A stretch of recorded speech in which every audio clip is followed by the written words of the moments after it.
100% fees రాయితీతో AI నేర్చుకోవాలనుకుంటున్నారా? Attend quality thought gen AI test 2025. నమస్తే, welcome to iDream social spotlight with కవిత.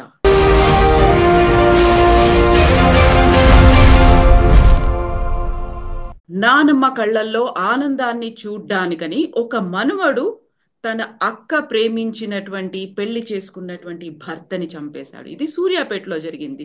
బంటి కులోన్మాదానికి బలయ్యాడు. ఇలాంటి సంఘటనలు ఈ మధ్య కాలంలో కూడా ఎందుకని కనిపిస్తున్నాయి? మారాల్సింది ఎవరు? ఎవరిలో మార్పు రావాల్సినటువంటి అవసరం ఉంది. మనతో పాటుగా ఉన్నారు ప్రముఖ హ్యూమనిస్ట్ బాబు గోగినేని గారు. బాబు గారు నమస్కారం అండి. నమస్కారం. సో బాబు గారు, మనం ఇలాంటి ఇన్సిడెంట్స్ అయినప్పుడల్లా ప్రతిసారి మాట్లాడుకుంటుంటాము. ఒకేసారి నాట్ ఓన్లీ భారతదేశాన్ని, ప్రతి ఒక్కరిని షాక్ గురి చేసినటువంటి అంశం ప్రణయ్ ఇష్యూ. అందులో మారుతీరావు ఎలా చంపేయించాడు అనే దాంతో పాటుగా రీసెంట్ గా కూడా జరుగుతున్నటువంటి ఇష్యూస్ అనేవి ఒక అలార్మింగ్ గా అనిపిస్తున్నాయా, లేకుంటే కొంచెం ఏదైనా మార్పు వచ్చింది అనిపిస్తోందా? ఎందుకంటే దాన్ని గ్లోరిఫై చేసి చూపించే వాళ్ళు ఒకప్పుడు పరువు హత్యలు, మా కుటుంబ పరువు పోయిందని, బట్ ఇప్పుడు దాన్ని కులానికి లిమిట్ చేయడం అనేది, సో ఎవరిలో మార్పు రావాల్సి ఉంది అనుకుంటున్నారు మీరు? అంటే మనం సమస్యని ఓవరాల్ పర్స్పెక్టివ్లో చూసుకుంటే అండి, యునైటెడ్ నేషన్స్ ఫ్యామిలీ ఫండ్ ప్రతి సంవత్సరము గణాంకాలని రిలీజ్ చేస్తూ ఉంటుంది. దాని ప్రకారం ప్రపంచవ్యాప్తంగా దేన్నైతే మనం ఇంకొక పదం తెలియక, లేదు విషయం సరిగ్గా అర్థం కాక పరువు హత్యలని అంటున్నామో, ఆ కేటగిరీ కింద ప్రతి సంవత్సరం 5,000 మంది ప్రపంచవ్యాప్తంగా మగవారు ఆడవారు, ఈ 5,000 మందిలో ఆడవారు ఎక్కువ, మగవారు తక్కువ హత్య కావించి పడుతున్నారు. ఇది వాస్తవం. సో ఇప్పుడు 5,000 మరణాలన్నీ కూడా ఈ లవ్ మ్యారేజ్ రిలేటెడ్ ఉంటున్నాయా? అంటే పరువుతో లింక్ అని. ఓకే, ఇప్పుడు పరువు అన్న కాన్సెప్ట్ ప్రతి సమాజానికి కూడా కొన్ని రకాల కాన్సెప్ట్స్తో, వాల్యూస్తో లింక్ అయి ఉంది. ఇప్పుడు ఫ్రాన్స్లో ఒక మాజీ ప్రధానమంత్రి 35 ఏళ్ల క్రితము కరప్షన్ అలిగేషన్స్ వచ్చిన కారణంగా అట్లా అడవిలోకి వాకింగ్కి వెళ్తున్నా అని చెప్పి తనను తను కాల్చి చంపేసుకున్నాడు. తను అవినీతి పరుడని తెలవటం కానీ, ఆరోపణ కానీ వచ్చిన కారణంగా తన ప్రతిష్టకి దెబ్బతగిలిందని తనని తాను చంపుకున్నాడు. జపాన్లో హరాకిరి చేసుకుంటారు. అంటే ఇప్పుడు మనకి కరువు టైంలో రైతులు చాలామంది తమ ప్రాణాలు తాము తీసేసుకుంటారు. కారణాలు అప్పుల వాళ్ళ వేధింపులే కాకుండా సమాజంలో తలెత్తుకోకుండా ఉన్నది పరిస్థితి మనది, మనకి గౌరవం పోయింది అని, దానికి సమాధానం లేదు కాబట్టి ఇదే దానికి పరిష్కారం అనుకుని చనిపోవటం, ఆత్మహత్య చేసుకోవటం, బలవన్మరణం పొందటం. సో ప్రపంచవ్యాప్తంగా ఇలా జరుగుతుంది అన్నది మనం ఒకసారి గుర్తించాలి. హత్య లేకపోతే ఆత్మహత్య సమస్యలకి పరిష్కారం అనుకోవటం, ముఖ్యంగా పరువుతో రిలేటెడ్ మ్యాటర్స్. ఇప్పుడు నా దృష్టిలో పరువు అంటే ఏమిటి అని అంటే, ఫలానా వ్యక్తి నైతికంగా జీవిస్తున్నాడా, తన ట్యాక్సులన్నీ కడుతున్నాడా, చట్టపరంగా తనకి ఏ బాధ్యతలు ఉన్నాయో అవన్నీ నిర్వర్తిస్తున్నాడా, కుటుంబంలో అందరి శ్రేయస్సు కోసము, సమాజంలో అందరి బాగు కోసము ఏమన్నా తాపత్రయపడుతున్నాడా, అబద్ధాలు చెప్పకుండా బతుకుతున్నాడా, మోసం చేయకుండా తన వ్యాపారాన్ని నడుపుకుంటున్నాడు, అవినీతి లేకుండా ఉద్యోగం చేస్తున్నాడు. ఇవన్నీ పాజిటివ్ టిక్స్ ఎవరికైనా ఉంటే దెన్ అతనికి పరువు ఉంది, ప్రతిష్ఠ ఉంది, అతను గౌరవంగా బతుకుతున్నాడు అని నేను అనుకుంటాను. నా క్యారెక్టర్ అనేది ఉంది అనేది కరెక్ట్. ఇది నా దృష్టిలో పరువు అంటే అది అని. ఇప్పుడు ఇందాక చెప్పాను చూడండి, 5,000 మంది ప్రపంచవ్యాప్తంగా అని. అది United nations population fund, family అన్నాను, సారీ, పాపులేషన్ ఫండ్ వారు చెబుతున్న 5,000 హత్యలు చాలా కన్జర్వేటివ్ ఎస్టిమేట్. నిజానికి 20,000 మంది అట్లా హత్యకు గురవుతున్నారు అని నాన్ గవర్నమెంటల్ ఆర్గనైజేషన్స్ చెప్తున్నాయి. పాకిస్తాన్లో ప్రతి సంవత్సరము ఒక 1000 నుండి 1100 మంది వరకు ముఖ్యంగా ఆడవారు హత్యకు గురవుతారు. అక్కడ ఏమిటి అన్నది, ఇప్పుడు పాకిస్తాన్లో మనకున్న కుల వ్యవస్థ లేదు. కులాలు ఉన్నాయి, అక్కడ కూడా కులాలు ఉన్నాయి. అది హిందూ సమాజానికి ముందున్న డివిజన్స్ని వంశపారపర్యంగా వస్తున్న అడ్వాంటేజ్ని డిసడ్వాంటేజ్ని అందుకుంటున్న సమాజం కాబట్టి అక్కడ కూడా కులం వంటి అసమానతలు ఉన్నాయి. ఆ కారణంగా అంతకంటే ఎక్కువగా మన మతం ఒక అమ్మాయి ఇలా ప్రవర్తించడాన్ని ఒప్పుకోదు. ఒక అమ్మాయి ఎలా ప్రవర్తిస్తే, మీరు చూశారు కదా, ఇరాన్లో బుర్ఖా వేసుకోవటం కూడా కాదు, తలని కవర్ చేసుకోవటం అన్న కారణంగా జుట్టు కనిపించేటట్టుగా ఉన్నది అని అమ్మాయిని పోలీసులే తీసుకువెళ్ళి పోలీస్ స్టేషన్లో కొట్టి ఆమెను చంపేశారు. ఆఫ్ఘనిస్తాన్లో చేతులు కనిపిస్తూ ఉన్నాయి ఆడవారికి, అంటే ముఖం కవర్ అయిపోయింది, కళ్ళు కూడా సరిగ్గా కనపడవు బయట వారికి. కానీ ఆ యువతి చేతికి ఫుల్గా కవరింగ్ లేని కారణంగా వేలు కనిపిస్తున్నాయి అని తీసుకువెళ్ళి మణికట్టు నుండి నరికివేసిన సంఘటనలు కూడా మనం చూస్తున్నాం. వాళ్ళందరూ ఏమనుకుంటున్నారంటే, ఇలా వారి భాషలో వారి భావనలో అనైతికంగా బతుకుతున్న ఈ ఆడవారి కారణంగా సమాజం యొక్క పరువు పోతుంది, ఆడవారి యొక్క పరువు పోతుంది. కాబట్టి దానికి సమాధానం ఈ ఎక్స్ట్రీమ్ స్టెప్స్ అని. సో కొన్ని సమాజాల్లో సెక్షువల్ మొరాలిటీ అన్నది చాలా ముఖ్యం. పెళ్లికి ముందు ఎవరితో అయినా సరే లైంగికంగా ఏదైనా సంబంధం పెట్టుకుంటే ఆ కుటుంబం యొక్క ప్రతిష్టకి అది వ్యతిరేకం. నేను ఇందాక అన్నట్టుగా కొన్ని కుటుంబాల్లో కేవలం ఫేస్ కవర్ చేసుకోకపోవటం కారణంగానే ప్రతిష్టకి భంగం కలిగింది అని తల్లి తండ్రులే కాదు తల్లులు కూడా ఆ హత్యలో భాగస్వామ్యం మనం చూస్తూ ఉంటాం. తర్వాత పెళ్ళి అయిన తర్వాత సెక్షువల్ మొరాలిటీ అని ఏదైతే అంటామో, అడల్టరస్ బిహేవియర్, వైవాహికేతర సంబంధాలు ఎవరైనా పెట్టుకుంటే ఆ కుటుంబం యొక్క పరువు నాశనం అయిపోయిందని, కాబట్టి ఆ వ్యక్తిని భర్త కానీ, భర్త తరపు కుటుంబంలో సభ్యులు కానీ, ఆ అమ్మాయి తరపున కుటుంబ సభ్యులు కానీ హత్య చేయటం కూడా మనం చూస్తున్నాం. This is what is happening అండి. ఉత్తర భారతదేశంలో మనకి ఒక 6-7 ఏళ్ల క్రితం focus has reduced a bit.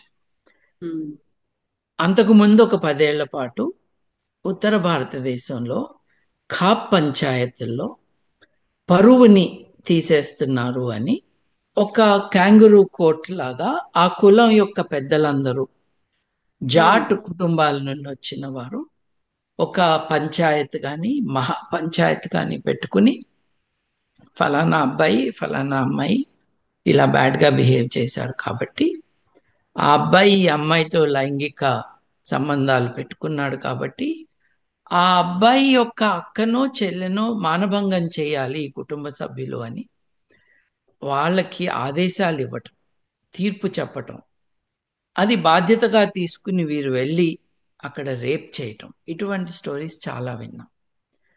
ఒక 6-7 ఏళ్ల నుంచి అక్కడి నుంచి స్టోరీస్ రావట్లేదు. కానీ అది ఆగిపోయిందా అన్న దాని దగ్గర నాకు ఒక క్వశ్చన్ మార్క్ ఉంది. నేడు భారతదేశంలో మనకి నచ్చని వార్తలు రాకుండా చూసే వ్యవస్థ ఉన్నది. ఇప్పుడు ఒక అరాచకం సడన్ గా ఒక ఎలక్షన్ తర్వాత మాయమైపోతుంది.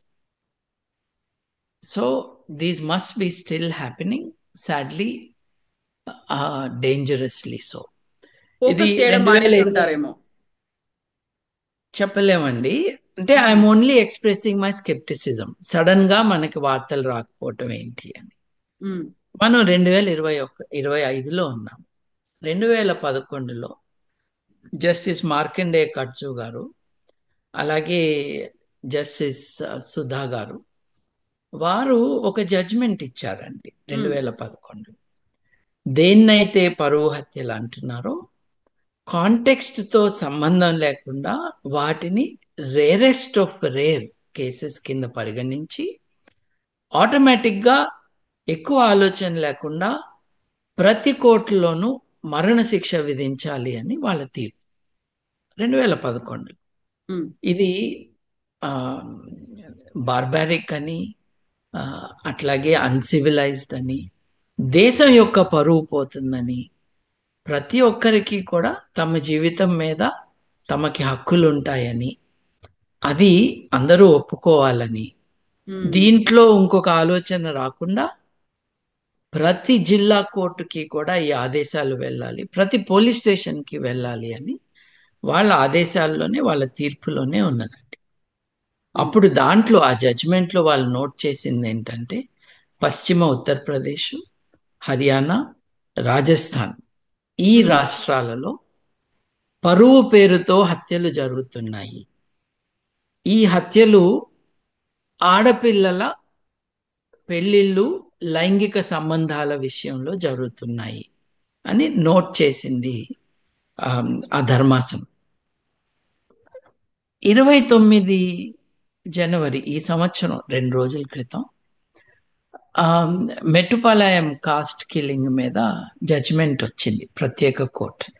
ఉమ్, ఒక అన్నగారు, తన తమ్ముడు, ఒక దళిత యువతి, తమ్ముడికి 22 ఏళ్ళు, అమ్మాయి యువతి అని కూడా అనకూడదు, ఆ చిన్నపిల్ల 16 ఏళ్ల చిన్నపిల్ల. పిల్ల, వాళ్ళిద్దరి మధ్య ఏదో ఉన్నది, ఒక ఎఫైర్ నడుస్తుంది అని ఇద్దరిని చంపేశాడు. అన్న చంపివేసిన కారణంగా కోర్టుకు వెళ్ళటము, ఫైనల్ జడ్జిమెంటు 2 రోజుల క్రితం వచ్చింది, మరణశిక్ష విధిస్తూ ఆ అన్నకి. ఉమ్, మీరు ఆంధ్రప్రదేశ్ మ్యాటర్ చెప్పారు. ఆ మ్యాటర్లో మీరు ప్రణయ్ కుమార్ అండ్ అమృత. అమృత వర్షిణి అన్న ఈ ఇద్దరి మ్యాటర్ చెప్పారు. సమాజం ఎలా రియాక్ట్ అయింది? ఉమ్, ఇప్పుడు చంపేశారు, అంతకంటే దారుణమైంది ఇంకోటి ఉండదు. పాపం చిన్నపిల్లలండి, 22, 23, 24 ఏళ్ళు, 20, వాళ్ళు క్లాస్మేట్స్, స్కూల్లో చదువుకున్నారు, కలిసి పెళ్లి చేసుకున్నారు, ఇంట్లో వద్దన్నా కూడా చేసుకున్నారు, జీవితం వాళ్ళది, సంసారం వాళ్ళది. ఆ అబ్బాయి తరపున ఎవరు వద్దనలేదు, అమ్మాయి తరపున వద్దన్న. తర్వాత అమ్మాయి ప్రెగ్నెంట్ అయితే ఆ ప్రెగ్నెన్సీని అబార్ట్ చేసుకోమని ఆ అమ్మాయి తండ్రి మారుతీరావు అనే ఒక స్కౌండ్రల్ ఎంటబడ్డాడు. వాళ్ళు ఒప్పుకోకపోతే వాళ్ళ డాక్టర్కి అబార్షన్ చేయమని ప్రెషర్ తీసుకొచ్చాడు. తర్వాత సుపారీ పెట్టించి ఉత్తర భారతదేశం నుండి ఎవరినో అతని తమ్ముడు తీసుకొచ్చి చంపించాడు. ఇప్పుడు అత్యంత కిరాతకంగా ఉమ్, 5 నెలల గర్భిణిగా ఉన్న భార్య ముందు ప్రణయ్ని గొడ్డలతో నరికి చంపేశారు కదా. ఇది చూస్తే గుండె తరుక్కుపోవాలి ఎవరికైనా. ఉమ్, కానీ ఆ న్యూస్ యూట్యూబ్లో కానీ, టీవీ ఛానల్స్ వాళ్ళు పెట్టినవి కానీ, వీడియోస్లో కింద మనం బాగా అయింది, ఇలాగే జరగాలి, తండ్రి మాట వినకుండా పెళ్లి చేసుకుంటుందా, బాగా అయింది, ఇప్పుడు తెలిసి వచ్చిందా నీకు అని వేల మంది రాశారు, వేల మంది తండ్రికి సపోర్ట్గా. తండ్రికి సపోర్ట్గా. కానీ ఇక్కడ పొరపాటు జరుగుతుంది, ఎట్లా జరుగుతుందో కూడా చెప్తాను. ఉమ్, నాకు ఒక రకంగా మిత్రుడు, కొన్ని విషయాల్లో మేము కలిసి ఆలోచించటం అన్నా చేస్తాము. ఉమ్, రామ్ గోపాల్ వర్మ గారు చేసిన దారుణం, మర్డర్ అని ఓ సినిమా తీశారు ఇదే హత్య గురించి. ఇది ఒక తండ్రి యొక్క ప్రేమ కథ అని why a father should not love his daughter too much అని దానికి పబ్లిసిటీ ఇచ్చారు. ఎంత దారుణం, ఎంత నీచం ఈ మాట అనటం. ఇప్పుడు కొన్ని మాటల్లో ఆ తండ్రి ఆత్మహత్య చేసుకున్నాడు. ఆత్మహత్య చేసుకున్నప్పుడు అతని శవాన్ని ఊరేగింపుగా తీసుకెళ్తే వాళ్ళ కులస్తులు చాలా మంది ఊరేగింపులో ఉండి మారుతీరావు అమర్ రహే అని చెప్పారు, అరిచారు. రైట్. ఫస్ట్ అరెస్ట్ అయినప్పుడు కొన్ని జులుస్లే వెళ్ళినాయి మారుతీరావుకి సపోర్ట్గా. ఎవరు వీళ్ళు? ఇప్పుడు మారుతీరావు ఎవరో కూడా తెలియకుండా అతను అరెస్ట్ అయినప్పుడు, అతని ఆత్మహత్య తర్వాత అతని శవాన్ని అంత్యక్రియలకు తీసుకెళ్తున్నప్పుడు పరిచయం లేకుండా ఉన్న వందల సంఖ్యలో వచ్చిన ఈ మనుషులు ఎవరు? ఈ వీడియోల కింద అతన్ని సపోర్ట్ చేసే వాళ్ళు ఎవరు? వీళ్ళందరూ తండ్రి ప్రేమ గురించి మాట్లాడేవాళ్ళు, అందుకు వెళ్ళలేదు. కులం కోసం వీళ్ళు. సెక్షువల్ మొరాలిటీ మ్యాటర్స్ ఏమో ఆఫ్ఘనిస్తాన్లో ముఖం చూపిస్తే, చేతులు చూపిస్తే, లేకపోతే జుట్టును కవర్ చేసుకోకపోతే ఇరాన్లో, పాకిస్తాన్లో పరువు నష్టం అంటే తల్లిదండ్రుల అనుమతి లేకుండా ఇంకెవరినైనా పెళ్లి చేసుకోవటం. ఇక్కడ కులం విధిస్తున్న పరిధులని అతిక్రమించి ఇంకొకళ్ళని పెళ్లి చేసుకోవటం, ఇది నేరంగా భావిస్తున్న సమాజం. అది అటువంటిది ఏదైనా జరిగితే దానికి పరిష్కారం హత్యనే అని, జస్టిస్ జరిగింది అని చెప్పడం, అదే సమాధానం అని. అదే సమాధానం. ఇది ఒక బ్యాక్వర్డ్నెస్ ఆఫ్ ది ఎక్స్ట్రీమ్. అయితే సమాజంలో ఒపీనియన్ని ఇన్ఫ్లుయెన్స్ చేయగలిగిన ఇది ఒక తండ్రికి ఉన్న ప్రేమ అని మాట్లాడారు అనమాట. అంటే ఒక నేరానికి ఒక పూత పూశారు, ఒక దాష్టికానికి ప్రేమ అన్న ఒక రంగు పెట్టారు. అతను ఆత్మహత్య ఎందుకు చేసుకున్నాడంటే కూతురికి తన ఆస్తి ఇవ్వటానికి. ఇప్పుడు ఆ అమ్మాయి ఎంజాయ్ చేయొచ్చు ఆస్తి అని ఆయన అన్నారు. ఇది వింటుంటే మీకు ఎలా ఉందండి? ఎలా ఉంది మీకు ఇది వింటుంటే? తండ్రి ఆస్తి ఇవ్వాలంటే ఆత్మహత్యలు చేసుకుంటేనే ఆస్తి ఇస్తారండి. వీలునామా అన్న తెలీదా వీళ్ళకి? నిజంగా ఇవ్వాలనుకుంటే అది ప్రేమనా, యాసిడ్ రోగమా, యాసిడ్ ప్రేమనా? తన కూతుర్ని విధవరాలుగా చేయటము అది ప్రేమనా? ఇది ఏ సాంస్కృతిక నేపథ్యంలో జరుగుతుంది మనం గమనించాలి. ఈ కారణాల వల్ల ఒక మనిషిని చంపితే తప్పు కాదు, పరువు కోసం చేశారు. దీంట్లో ఇప్పుడు ఒక కుటుంబం వారి సభ్యులెవరో, నేను ఫలానా వ్యక్తిని పెళ్లి చేసుకుంటున్నాను, అది తమ బిడ్డ కావచ్చు, తమ చెల్లెలు కావచ్చు, అక్క కావచ్చు, కుటుంబ సభ్యులందరికీ ఒక అభిప్రాయం ఉంటుంది. కొంతమంది దాన్ని ఆమోదిస్తారు, కొంతమంది ముచ్చటగా ఉన్నారు చూడు ఇద్దరు అని అంటారు, కొంతమంది మా అమ్మాయి అంత బాగుంటుంది, ఆ అబ్బాయి ఫేస్ చూడు అంటారు. ఇవేవి ద్వేషంతో మాట్లాడేవి కాదు. ఇది మన కుటుంబంలోకో మనం ఇంకోళ్ళ కుటుంబంలోకో వెళ్తున్నప్పుడు మన కుటుంబ సభ్యులు ఇంకొకరితో జీవితాంతం గడపాలన్న ఉద్దేశంతో కలిసి ఉంటామని ప్రకటిస్తున్నప్పుడు ఇది మంచి జంటనా, మంచి జోడీనా అని ఆలోచించుకుంటారు. దాంట్లో తప్పేం లేదు.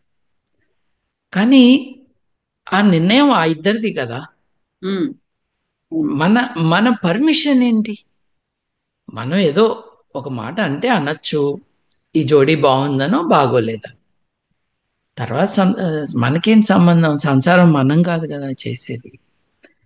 కానీ భారతదేశంలో మా చుట్టాలు ఏమంటారు, మనము వేరే వారి కోసం బతుకుతూ ఉన్నాం కాబట్టి మా చుట్టాలే కాదు మా కులంలో ఏమవుతుంది, ఇలా జరిగిన కారణంగా ఇప్పుడు మా అమ్మాయికి అక్కనో చెల్లెలో ఇంకెవరో ఉంటారు, అవుట్ ఆఫ్ టర్న్ ఈ అమ్మాయి పెళ్లి చేసేసుకుంది, ఇప్పుడు వాళ్ళ పెళ్ళిళ్ళు కావు.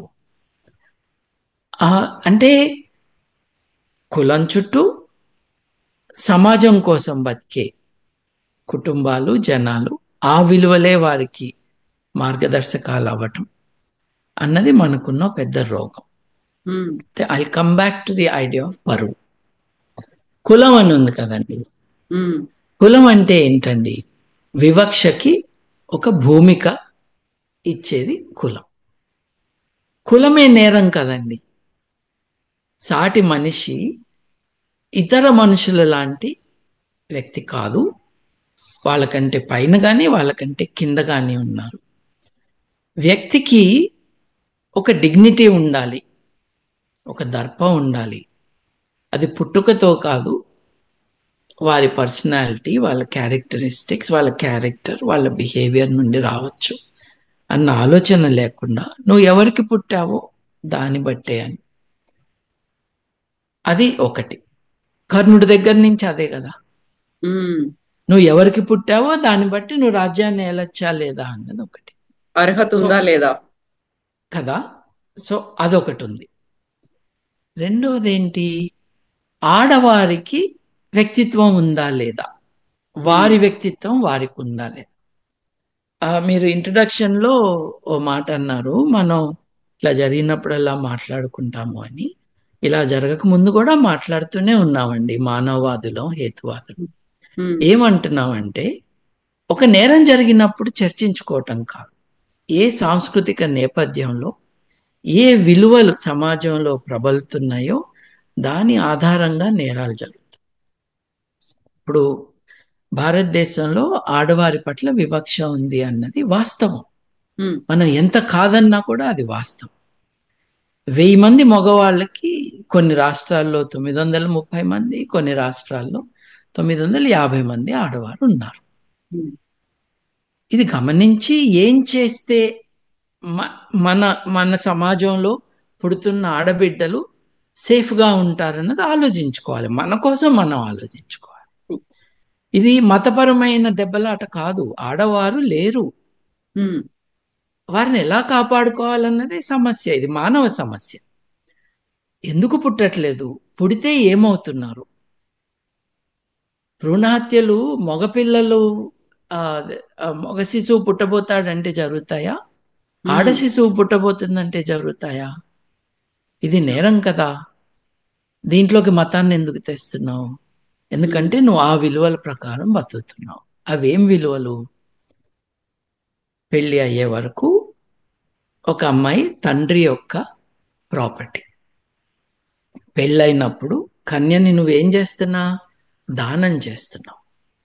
ఎవరికి చేస్తున్నావు? అల్లుడికి చేస్తున్నావు. తండ్రి యొక్క ప్రాపర్టీ అల్లుడి యొక్క ప్రాపర్టీ అయింది.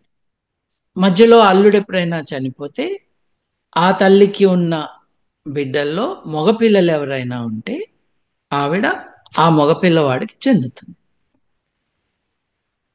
ఇలా ఉండకూడదు. పుత్రకామేష్టి యజ్ఞాలు ఏంటి, మీరు చేస్తున్నది ఏంటి, ఇది తప్పు కదా, మీరు కన్యాదానం అంటే ఎట్లా, ఇది అన్యాయం కదా అని చెప్తున్నప్పుడు నువ్వు నా మతానికి వ్యతిరేకివి అంటావు. మనుషులకి మీరు వ్యతిరేకంగా ప్రవర్తిస్తున్నప్పుడు అలా కాదు ఇలా ఉండాలి అని చెప్పడం, మీకు చెప్పేవాళ్ళు శత్రువులయ్యారు. ఇదే ప్రివలెంట్గా ఉన్నది as a principle, as a value in society. ఇప్పుడు నీకు మగబిడ్డ లేకపోతే, నువ్వు విధవరాలు అయిపోతే, నీకు అన్ననో తమ్ముడో ఉంటే వాళ్ళతో ఉండాలి నువ్వు కదా. మరి ఆడవారిని ఇలా ట్రీట్ చేస్తూ పెళ్లి విషయంలో కులాన్ని తీసుకొచ్చి, వేరే వేరే ప్రాబ్లమ్స్ కూడా ఉన్నాయి. ఆస్తులు, చదువు, ఆ ఆస్తులు కంపాటబిలిటీ, చదువు కంపాటబిలిటీ అన్నది ఇట్స్ అబౌట్ కంపాటబిలిటీ.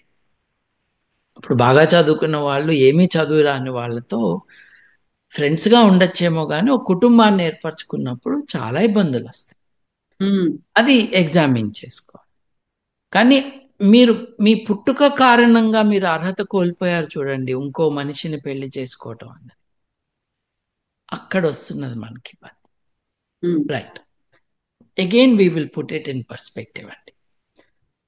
రాజ్యసభలో మన home ministry needed to answer some questions 2022లో 2022లో మర్డర్స్ ఎన్ని జరిగినాయి, గత 5 ఏళ్లకి మీరు మాకు డేటా ఇవ్వండి, అట్లాగే వీటిల్లో పరువు పేరుతో జరుగుతున్న హత్యలు ఎన్ని చెప్పండి అని. నేను ఇందాక అన్నాను చూడండి, అయితే 5,000 లేకపోతే ఎన్జిఓ ఫిగర్స్ 20,000 ప్రపంచవ్యాప్తంగా, పాకిస్తాన్లో 1,100, లేదు పాకిస్తాన్ హ్యూమన్ రైట్స్ ఆర్గనైజేషన్స్ లెక్క ప్రకారం 5,000. ఈ హత్యల నంబర్స్లో భారతదేశం నిజానికి లేదు. భారతదేశంలో హోమ్ మినిస్ట్రీ ఇచ్చిన వాస్తవంగా ఏం జరుగుతుందో నాకు తెలియదు. అన్ని హత్యలు కరెక్ట్గా క్లాసిఫై అవ్వాలని లేదు, బట్ భారతదేశంలో 3, 4, 5 కంటే ఎక్కువ జరగదు. మీరు ఇప్పుడు చెప్పిన లెక్కను బట్టి చూస్తే ఈ మధ్య కాలంలో ఒక లేడీ కానిస్టేబుల్ ని చంపేశాడు, వాళ్ళ సొంత తమ్ముడే చంపాడు. ఇది ఫస్ట్ గ్లోరిఫై అయింది, కులోన్మాద హత్య గ్లోరిఫై అయినప్పటికీ కూడా, చెప్పినప్పటికీ కూడా ఆ తర్వాత ఆస్తుల పంపకాలకి సంబంధించి జరిగినటువంటి ఒక గొడవగా, అంటే ఆ కేటగిరీలోకి వెళ్ళిపోయింది ఇంకా అది. అదే అంటే చూడండి, నేను యాక్చువల్లీ డేటా చూశాను. డేటా ప్రకారం మనకి ఏం తెలుస్తుందంటే, ఐ థింక్ 2017లో ఫర్ ఎగ్జాంపుల్ 28,000 మంది భారతదేశంలో హత్య కావించబడ్డారు. వారిలో పరువు హత్య పేరుతో 33ని చంపారు. ఒక్కళ్ళది కూడా దారుణమే. What I'm saying is numbers అవి, నంబర్స్ ఇవి అని. 33 అని అంటే నెలకి 2 చంపుతున్నారు దేశంలో. ఇలా జరిగిన కారణంగా ఎంతమంది యువకులు యువతులు తమ ఇష్ట ప్రకారం ఉండాలి అన్న కోరికను పక్కన పెట్టి భయంతో బతుకుతున్నారో మనం చూసుకోవాలి. ఇప్పుడు తల్లిదండ్రులు, అన్నలు, తమ్ముళ్ళు, ఇప్పుడు నిన్నటి కేసులో నాయనమ్మ, ఇటువంటి వారి కోరికలు వారి ప్రతిష్టకి భంగం కలిగిందన్న ఒక కంప్లైంట్ కారణంగా ప్రాణాలే పోతాయి అన్న. ఇది మనం మాట్లాడుతున్న హత్యలండి. ఇంట్లోంచి పారిపోయిన వాళ్ళు ఎంతో మంది ఉన్నారు.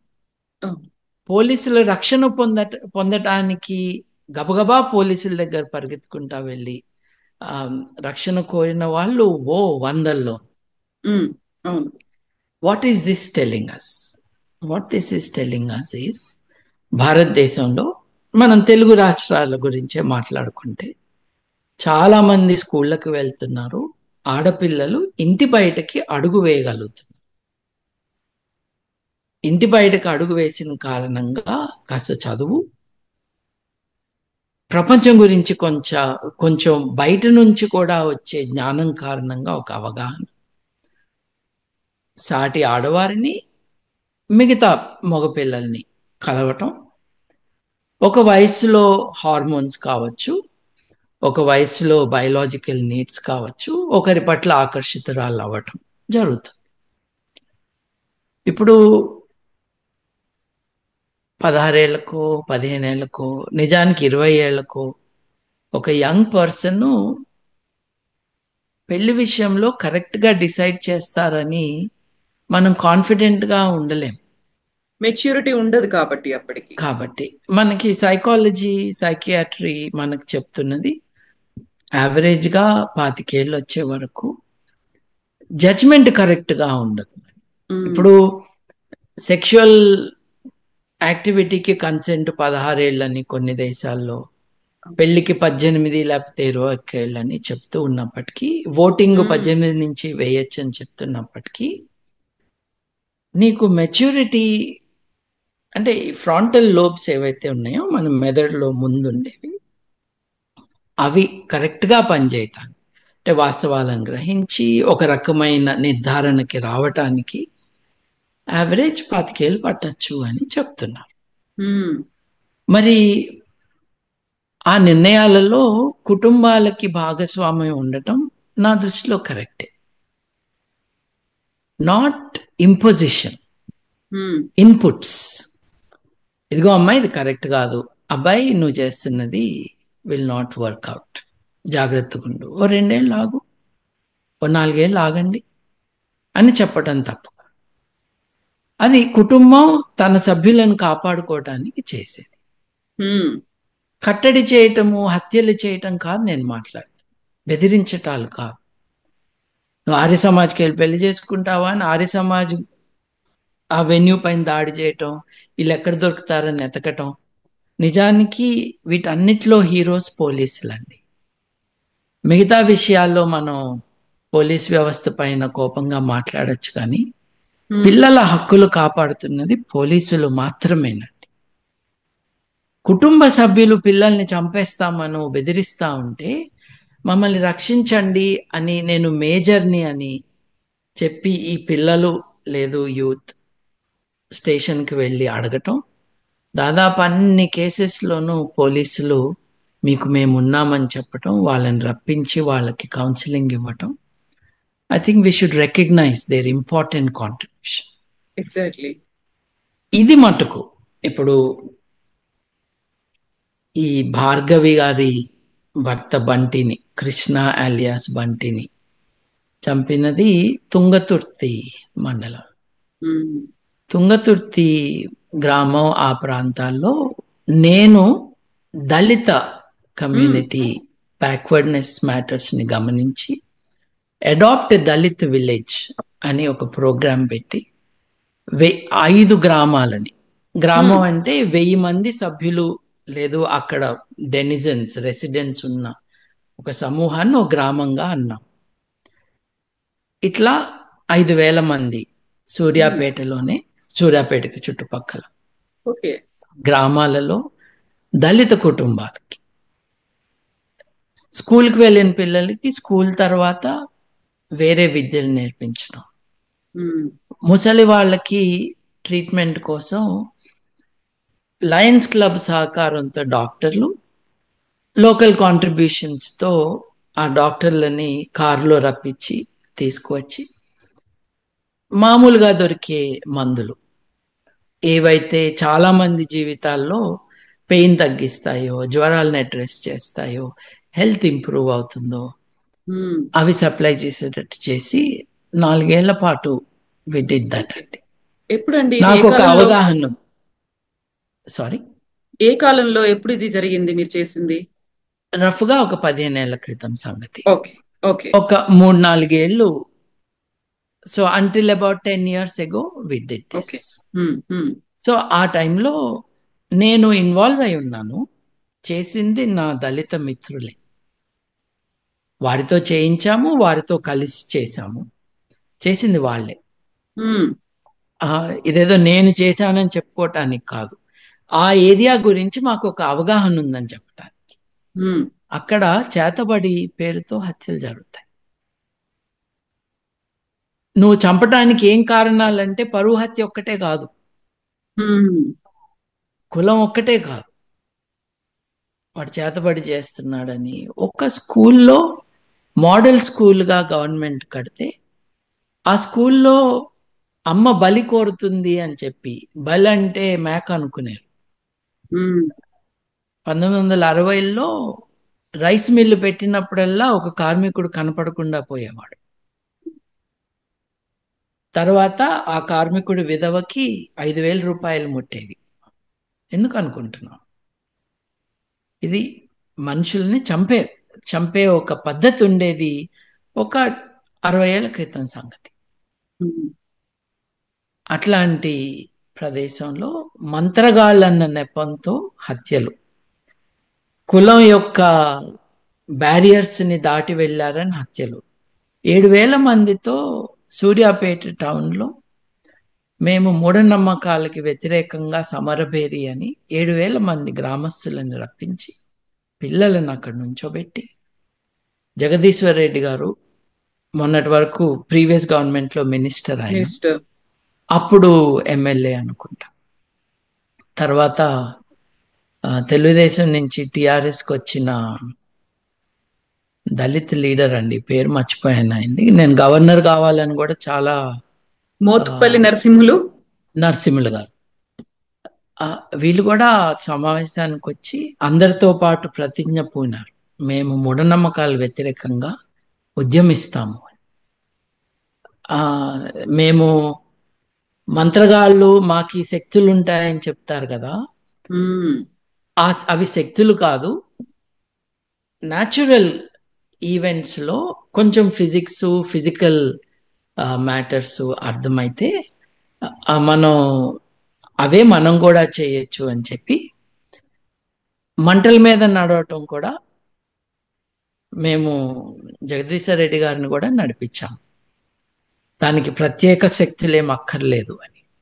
ఈ వందల పని నేను మంది కూడా ఈ పని నేను కూడా చేశానండి. 2011లో మహబూబ్ నగర్ లో కస్తూర్బా విద్యాలయాలకు సంబంధించి అక్కడ రాత్రులు గజ్జెల సౌండ్లు వినిపిస్తున్నాయి, ఆడపిల్లలు అక్కడ వెళ్ళి అక్కడ పడుకోవడానికి భయపడుతున్నారు అనుకున్నప్పుడు జన విజ్ఞాన వేదిక వాళ్ళు అక్కడ ఇంటర్వ్యూన్ అయ్యారు. అప్పుడు అర్ధరాత్రి పూట చేసినటువంటి పనిలో నేను కూడా ఉన్నాను, అలా మంటల మీద నడవడం అనేది. ఇంత చూడండి. అవేర్నెస్ చేసినప్పటికీ కూడా ఇప్పటికీ మీరు చెప్పినటువంటి ఈ చేతబడులు, మంత్రాలు, దాని మీద ఇంకా చర్చలు, చంపడాలు కొనసాగుతూనే ఉన్నాయి కదా. ఉన్నాయండి. విచారకరమైన విషయం ఏంటంటే ఈ గత 10 ఏళ్లలో ఎప్పుడూ మతంతో డేంజరే, కానీ మతం ఈరోజు మంద చేతిలోకి వెళ్ళిపోయింది. ఎవరు మాట్లాడినా కొట్టడానికి, రాళ్ళు విసరటానికి వచ్చే అల్లరి మూకల్ని పొలిటికల్ పార్టీస్ పోషిస్తున్నాయి, లేదా ఆ మూకలే పొలిటికల్ పార్టీలు అవుతున్నాయి. దాని కారణంగా వాలంటీర్గా ఉద్యోగాలు చేసుకుంటూ, పనులు చేసుకుంటూ, వ్యాపారాలు నడుపుకుంటూ, అందరిలాగానే తమ సమస్యలను తాము పరిష్కరించుకుంటూ ఓ శనివారం, ఆదివారం, పొద్దున్నో సాయంత్రమో ఇవి సమాజాన్ని నాశనం చేస్తున్నాయి. Let us contribute to betterment in society అని వస్తున్న వాళ్ళని యాంటీ నేషనల్ అని, నీకు చర్చ్ వాళ్ళు డబ్బులు ఇస్తున్నారని, నువ్వు తుర్కోళ్ళ ఎంకరేజ్మెంట్తో చేస్తున్నావని, నువ్వు దేశద్రోహివని, నువ్వు మతానికి వ్యతిరేకివని, మా హిందూ మతాన్ని వ్యతిరేకాన్ని దాడి చేస్తున్నారు కదా. సో హేతువాదులు మన పని మనం చేసుకుందామని ఒక అడుగు వెనక్కి వేశారు. ఇవాళ పోలీసులకి సపోర్ట్ లేదు. ఇవాళ ఈ హత్యలు ఎక్కువైనాయి. ప్రభుత్వం ఏం చేస్తుంది? ఈ రిలీజియస్ గ్రూప్ ఉంది, వీళ్ళకు ఒక గుడికి డబ్బులు ఇద్దాము అని డబ్బులు ఇచ్చి ఆ గుడి ఇనాగ్రేషన్ పోయి కూర్చుంటారు. రైట్? అక్కడ పనిచేస్తున్న అర్చకులకి జీతాలు ఇస్తారు. రాజ్యాంగం ఏమో ప్రతి పౌరుడి యొక్క బాధ్యత ఏమిటి అని అంటే విజ్ఞాన శాస్త్ర దృక్పథాన్ని, అలాగే సమాజంలో పరివర్తన తీసుకురావటం, సోషల్ రిఫార్మ్ తీసుకురావటం ప్రతి పౌరుడి యొక్క ప్రాథమిక విధి అని రాజ్యాంగం ఆదేశిస్తుంది. అది చేస్తున్న వాళ్ళపైన కేసులు. రైట్? గుళ్ళను అడ్డం పెట్టుకుని, మసీదులను అడ్డం పెట్టుకుని, చర్చిలను అడ్డం పెట్టుకుని, ప్రేయర్ ఆయిల్ దగ్గర నుంచి, తాయెత్తుల దగ్గర నుంచి చేతబడుల దాకా చేస్తున్న వాళ్ళకి ప్రభుత్వం డిఫరెంట్ ఫార్మ్స్లో సపోర్ట్ చేయటం, కొంతమంది జీతాలు ఇవ్వటం చేస్తున్నారు. మరి నువ్వు చేసే తప్పులన్నీ చేసి, రాంగ్ పీపుల్కి సపోర్ట్ చేసి, రైట్ పీపుల్కి ప్రొటెక్షన్ కూడా ఇవ్వకుండా చేసి, నువ్వు ఇవాళ చూస్తున్న డేంజరస్ సిచ్యువేషన్ని ఇంకా కూడా నువ్వు రియలైజ్ కావట్లేదంటే అసలు నీకు బుద్ధి ఉందా? సమాజానికి వ్యతిరేకంగా ఉన్న శక్తులన్నిటికీ నువ్వు ప్రొటెక్షన్ ఇచ్చి, రాజ్యాంగం చెప్పిన పనులు చేస్తున్న పౌరులని ఇబ్బందులకు గురి చేస్తున్న వాళ్ళని ఏమీ అనకుండా ఉన్నప్పుడు ఇవే జరుగుతాయి. Belief drives behaviour. మీ ఆలోచనలు, మీ నమ్మకాలే మనుషుల యొక్క ప్రవర్తనని ఆదేశిస్తాయి, నిర్దేశిస్తాయి. అక్కడ తప్పులు జరుగుతాయి. నువ్వు పుత్రకామేష్టి యాగాన్ని ఆర్గనైజ్ చేస్తున్నప్పుడు గమ్ము నూకుని, ఛాన్స్ దొరికితే నువ్వు కూడా పోయి 4 అక్షంతలు వేసి, లేకపోతే అక్కడికి వెళ్ళి చేస్తే కష్టమని ఫామ్ హౌస్లో నువ్వు మేకను బలిచ్చి కూర్చుంటావు కదా. వీటన్నిటికీ నువ్వు సపోర్ట్ చేస్తున్నావు కదా. సో పీపుల్ యొక్క బిలీఫ్స్ రిఫార్మ్ కావు, వారి బిహేవియర్ బెటర్ కాదు. దాని పర్యవసానం ఇండస్ట్రియల్ స్కేల్లో మనకి డిఫరెంట్ ఏరియాస్లో కనిపిస్తుంది. పరువు హత్యలు అన్నవి సెన్సేషనల్, డేంజరస్. కానీ నేను మీకు స్టాటిస్టిక్స్ ఇచ్చాను కదా, 28,000 మంది, 28,600 మంది హత్య గావించబడితే according to national crime records bureau, దాంట్లో 33 ఒక సంవత్సరం. కొన్ని సంవత్సరాల్లో తక్కువ, ఇంకొన్ని సంవత్సరాల్లో ఎక్కువ. తెలుగు రాష్ట్రాల్లో లేదని కాదు, కానీ అదొక మహమ్మారిగా ఏమీ లేదు. కానీ దిస్ ఈజ్ వై నేను ఇవన్నీ ఎంకరేజ్ చేస్తున్నారు అని నేను బాధపడుతున్న కారణం ఏంటంటే, ఈ సాంస్కృతిక వాతావరణం కంటిన్యూ అయితే, మారుతీరావు హత్య చేయించాడు అని తెలుసుకున్నాక చాలా గొప్ప పని చేశాడని చెప్పినప్పుడు, మారుతీరావుని అరెస్ట్ చేసినప్పుడు జులూసులే వెళ్ళినాయి కులపరమైన గ్రూపులవి, వాళ్ళందరూ హత్యని ప్రోత్సహించారని వాళ్ళ మీద కేసు పెట్టకపోవడం, మారుతీరావు ఆత్మహత్యని